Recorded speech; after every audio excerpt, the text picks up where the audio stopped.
What do we all want but to belong, to love and to be loved? At AbilityFirst, we want to help people experience all those same things. We want to do everything that we can, everything in our power to get them to where they want to go.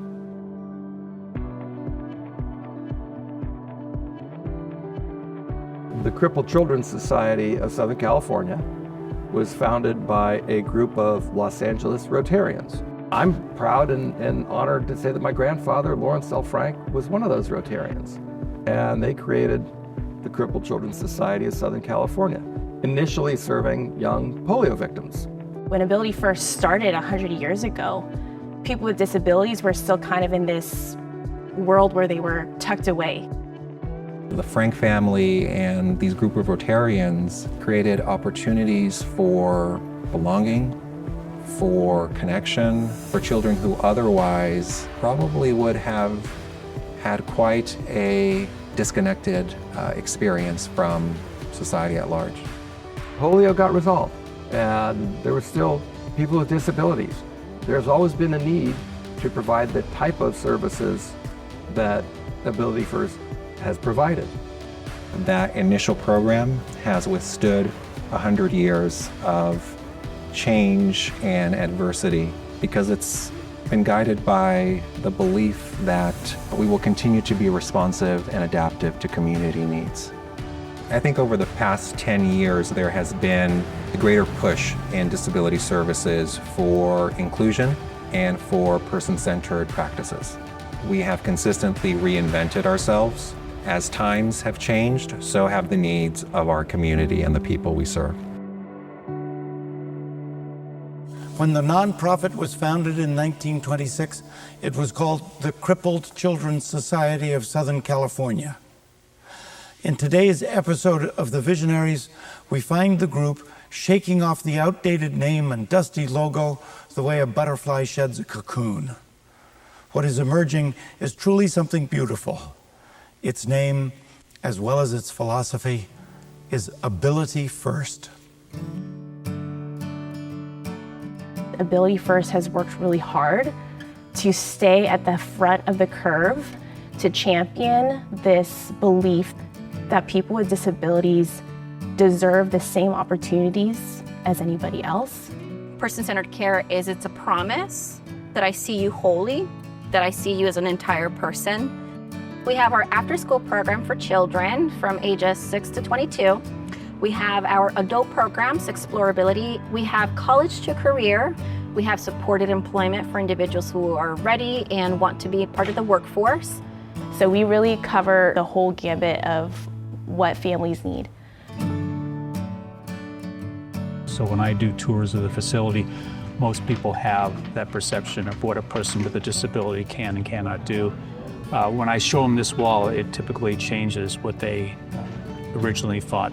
So you see pictures of them rock climbing, jet skiing, parasailing, very proactive and empowering opportunities that they unfortunately would not have gotten in the community or elsewhere if it wasn't for AbilityFirst.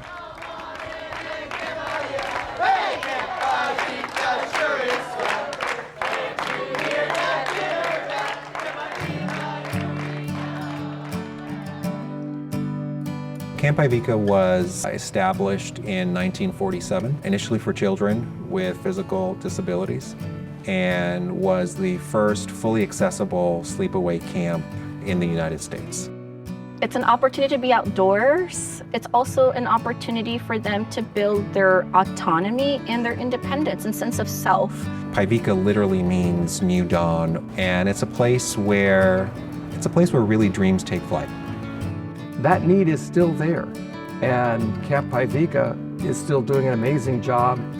There is this culture of belonging at AbilityFirst. We ask people to show up as they are. We're not asking them to fit in. What's up, guys? I'm Jesus Lopez, 31 years old, and I love AbilityFirst. I am AbilityFirst. Why do you think it's important for people to keep investing in AbilityFirst? I think it's been very helpful. You know, they don't treat us like, oh, no, you can't do this, you do that. Like, no, you want to go do it, do it. You want to go achieve it? Achieve it. I feel like we shouldn't be discouraged about like having a disability. We should like embrace it like a superpower. We talk a lot about the people that we serve, the people with disabilities that we serve, but really we are serving their entire family. Cuando yo supe de la discapacidad de Jessie, ella tenía 7 años. Y cuando me dan el diagnóstico de él, fue para mí un momento muy fuerte. Yo no podía aceptar que haya nacido así. Me negué por muchos años. Poco a poco ya me fui y dije, bueno, tengo que afrontar lo que está pasando. AbilityFirst has already helped me a lot. There was a time where I wasn't able to stay home by myself, and then bada bing bada boom, I'm graduating already with communications next year. I think without AbilityFirst, I wouldn't be able to do all that stuff. En AbilityFirst hay mucha oportunidad para los padres y para ahí no discrimina. Me llena de orgullo saber que no he podido hacer algo que pensaba que jamás lo iba a hacer. We have no choice but to innovate. The rest of the world is innovating around us. Our people that we serve, people with disabilities, deserve to experience the same level of innovation. The board of directors very intentionally took on a strategic planning process over the course of the past year in preparation for our 100th year. And from that, 3 key pillars emerged. The first, that we are going to strengthen our core programs to meet unique needs of the time. We're also going to elevate our family services, recognizing that the family unit is a key part of our work. And the third, and probably I would say the most important, is that joy and fun will infuse everything that we do. If my grandfather were alive today and he came here and saw what was being done, he would be immensely proud. Gracias a la persona que lo fundó, ese grupo, esta organización, y confiamos que va a seguir gracias a todos y cada uno de ustedes. AbilityFirst is 100 years old. We are doing everything we can to stick around for the next 100 years. Many things will look very different than the way they look now, but the heartbeat of AbilityFirst, I think, will always be the same. 100 years marks a remarkable milestone, and we could look forward to the next 100 years. But today, the needs are as great as they ever were. We are not just a social service agency. We are a community of belonging where everyone is welcomed and seen for who they are and celebrated and accepted for exactly who they are. I'm not going to change who I am. That's who I am. Why not? Deuces. That's what I do. I think that's about it. I think that's it. Yeah, I think we're good. Great job. Great job. Hey, it was nice meeting you. You too, man.